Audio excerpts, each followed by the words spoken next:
শুভ সকাল বন্ধুরা, কেমন আছেন আপনারা? মন আপনাদের ভালো রাখার দায়িত্ব আমার। এই সিঁড়ি গাড়িটা ময়লা করে ভরে রয়েছে, গাড়িটা একটু মোছা লাগে।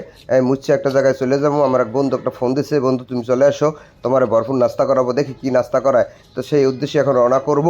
তবে এমন একটা জায়গায় যাচ্ছি, সেই জায়গাটা আপনাদের কাছে মনে হচ্ছে অনেকের কাছে অপরিচিত, তবে আপনাদেরকে পরিচিত করাইতে করাইতে রাস্তাটা নিয়ে যাবো। সবাই যুক্ত। এটা একটা হাইওয়ে রাস্তা। এটা হচ্ছে যে রাস্তাটা দিয়ে আমি এখন পথ চলতেছি, এই রাস্তাটা হচ্ছে টাঙ্গাইল মহাসড়ক।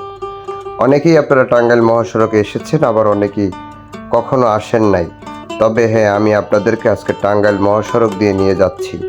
তবে হ্যাঁ, এই রাস্তাটা কিন্তু ফাঁকা দেখা যাচ্ছে ভালোই। তবে দুটো ঈদে এবং কোরবানিতে শুধু একটু জ্যাম থাকে, কিন্তু তাছাড়া রাস্তাটা ফাঁকাই থাকে। তবে গাড়ি চালানোর জন্য একটা উপযুক্ত রাস্তা, খুব ভালো লাগে। এই রাস্তাটার 3টা লেন আছে। 2টা লেন হচ্ছে বড় গাড়ি যাতায়াতের জন্য, আর একটা লেন হচ্ছে সাইডে রিক্সা, ভ্যান, অটোরিক্সা ইত্যাদি চলাচলের জন্য। তবে সুবিধা হচ্ছে রাস্তাটা সব সময় ফাঁকা থাকে, বেশিরভাগ সময় ফাঁকা থাকে। খুব ভালোই লাগছে, আপনারা দেখতে পাচ্ছেন।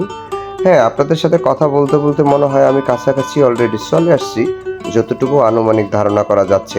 হ্যাঁ দেখেন, মোটরসাইকেলটা আমাকে রেখে চলে যাচ্ছে। এত স্পিডে মোটরসাইকেল চালানো ঠিক না, উচিত না। তবে সতর্কতার সাথে মোটরসাইকেল চালাইলে জীবনের জন্য অনেক উপকার। তো যাই হোক বন্ধুরা, রাস্তায় গাড়ি ঘোড়া তো চালাতে গেলে হয়তো একটু রিস্ক হয়ে যায়। আমাদের জন্য সবাই দোয়া করবেন। জানি না কখন এই দুনিয়া থেকে আবার চলে যেতে হবে। ঠিক আছে বন্ধুরা, ভালো থাকবেন। কাছাকাছি চলে আসছি। দীর্ঘ 1 ঘন্টা পথ অতিক্রম করার পরে বন্ধুর সাথে আমার দেখা হয়ে গেল। বন্ধু অনেক খুশি হয়ে গেল, আমি অনেক খুশি হলাম। বন্ধু একটা রেস্টুরেন্টে নিয়ে গেল, নাস্তা করালো। এর মধ্যে 2টা পরোটা দিল, একটা ডিম ভাজি দিল, একটা ভাজি দিল। বন্ধু দিয়ে মিসকে হাসি দিয়ে বলল, বন্ধু এখানে আর কোনো ভালো রেস্টুরেন্ট নাই। আমি বললাম, বন্ধু আলহামদুলিল্লাহ, রিজিকের মালিক হচ্ছে আল্লাহ। আল্লাহ যেটা আমাদের রিজিকে রেখেছে এটার উপরেই আমরা সন্তুষ্ট থাকব। খুব ভালো হয়েছে বন্ধু, আলহামদুলিল্লাহ, খুশি হয়েছি, আলহামদুলিল্লাহ।